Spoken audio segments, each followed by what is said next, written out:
Dr. Harold Shipman was a beloved family doctor in a quiet English town who quietly injected his elderly patients with lethal doses of diamorphine, killing at least 215 people and possibly as many as 250. It started when he watched his mother die.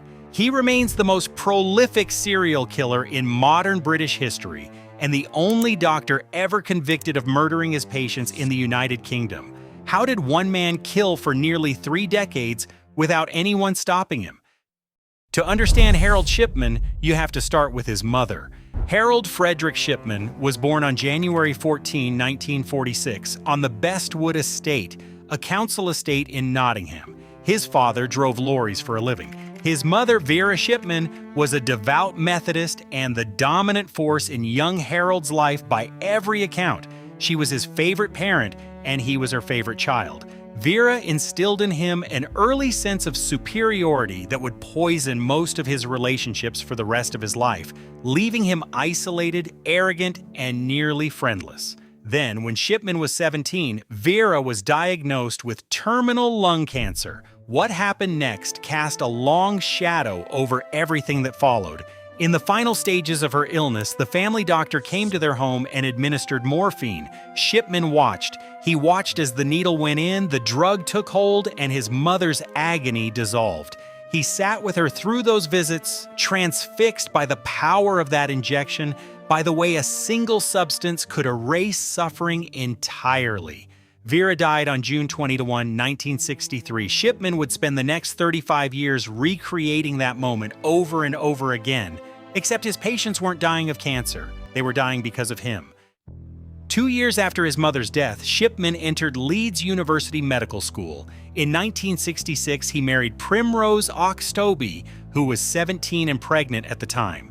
He graduated in 1970, began his medical career, and eventually took his first position as a general practitioner at the Abraham Ormerod Medical Center in Todmorden, a small mill town in West Yorkshire, in 1974.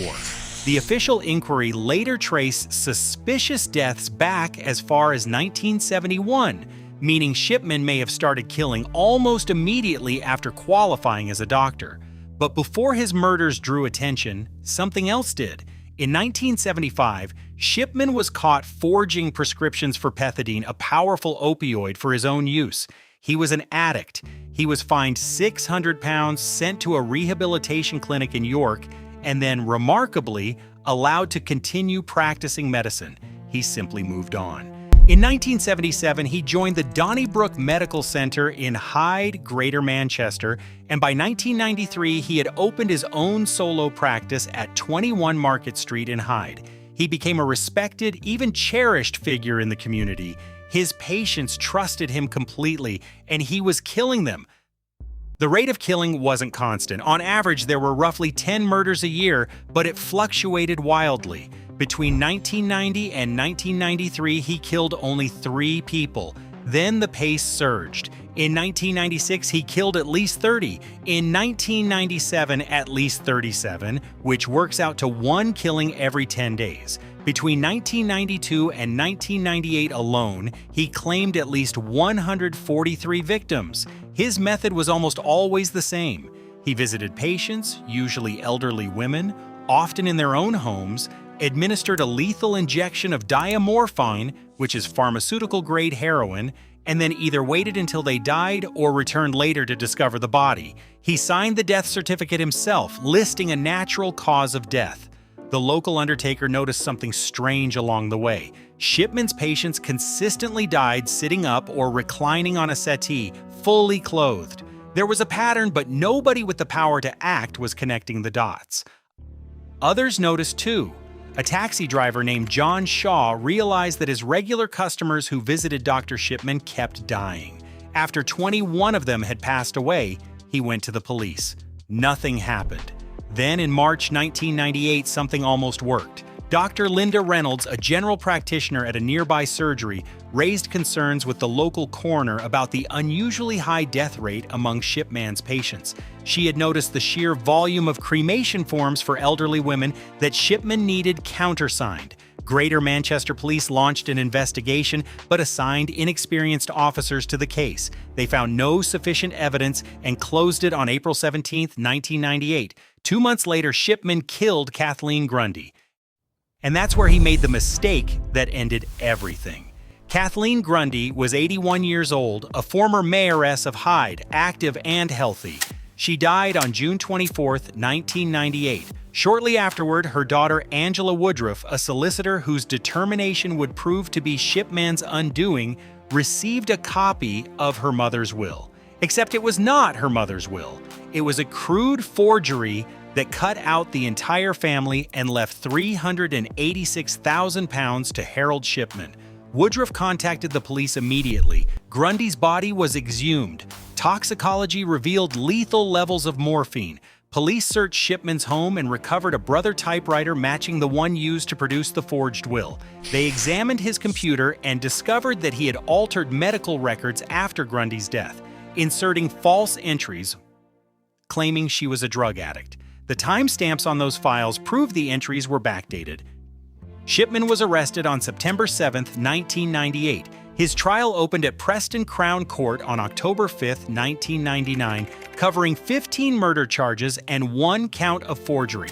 On January 31, 2000, after 6 days of deliberation, the jury convicted him on all counts. Among his 15 confirmed trial victims were women ranging in age from 49 to 81, none of them terminally ill. The prosecution's argument was straightforward. Shipman killed because he enjoyed it. He was exercising the ultimate power, control over life and death. The defense offered nothing compelling. Shipman himself never confessed, never explained, and never publicly acknowledged what he had done.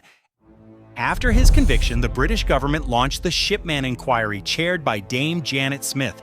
According to Dame Janet Smith's Shipman Inquiry, the findings were devastating. The inquiry confirmed at least 215 victims and flagged 45 more suspicious deaths, pushing the total suspected count as high as 284. Of the 215 confirmed victims, 171 were women and 44 were men.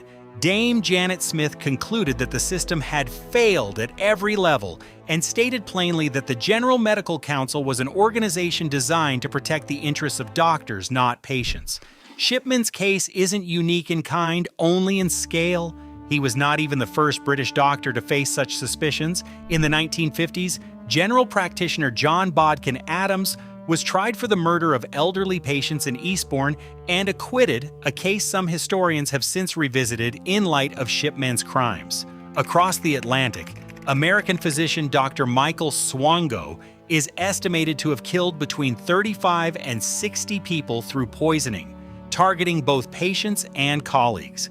Swango received 3 consecutive life terms in 2000 and remains imprisoned at ADX Florence. And here in Britain, Beverly Allett, a nurse convicted in 1993 of murdering 4 children in her care, and more recently Lucy Letby, convicted in 2023 of murdering 7 babies at the Countess of Chester Hospital, remind us that Shipman is not an aberration, but the most extreme point on a spectrum of healthcare killers the system consistently struggles to catch. Both cases share the same fundamental horror: a medical professional weaponizing the trust patients place in their doctor, and a system too deferential to its own people to intervene in time. As researcher Enzo Yaksik observed, caregiving serial murderers benefit from the blind spot afforded to those who care for society's most vulnerable. On January 13, 2004, one day before his 58th birthday, Harold Shipman hanged himself in his cell at Wakefield Prison. He never confessed. His wife Primrose maintained his innocence even after conviction and collected a full NHS pension following his death. It took until September 9, 2024, more than 20 years after the inquiry recommended it, for a statutory medical examiner system to finally take effect in England and Wales, requiring independent scrutiny of all deaths not referred to a coroner. The legal groundwork for this was laid by the Coroners and Justice Act of 2009, but implementation dragged on for over a decade. 215 confirmed dead, possibly 250, all killed by the one person they trusted most to keep them alive. And the system that should have caught him looked the other way for nearly 30 years. That is the story of Harold Shipman. And the reason the reforms his crimes demanded took an entire generation to implement.